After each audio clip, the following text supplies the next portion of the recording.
ભુજના મુસ્લિમ પરિવારના બાળકને કાનની ખામી હોય ત્યારે રાષ્ટ્રીય બાળ સ્વાસ્થ્ય કાર્યક્રમ અંતર્ગત ગાંધીનગરની સિવિલ હોસ્પિટલમાં વિનામૂલ્યે ઓપરેશન કરી અને આ ગરીબ પરિવારના બાળકને સાંભળતું કર્યું।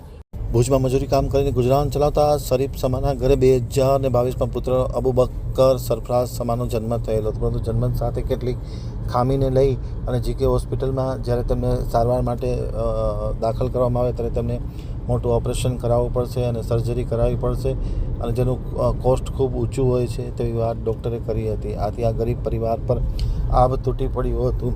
તાત્કાલિક અસરથી તેમને RBSK ટીમના ડૉક્ટર નીરવ નાનડા અને ડૉક્ટર નિર્મલા ગોરી દ્વારા બકાલી ફળિયા ભુજ ખાતે તેમનું સ્ક્રીનિંગ કરવામાં આવ્યું હતું। જન્મથી જ કાનનો નળ ડેમેજ હોય, સાંભળી ન શકતો હતો।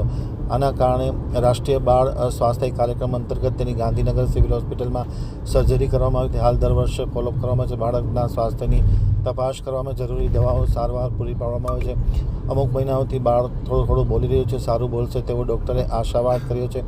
આમ રાષ્ટ્રીય બાળ સ્વાસ્થ્ય કાર્યક્રમ અંતર્ગત તેમને ખૂબ વિનામૂલ્યે સારવાર મળી અને આ ગરીબ પરિવાર પર આર્થિક ખર્ચો થયો નહીં।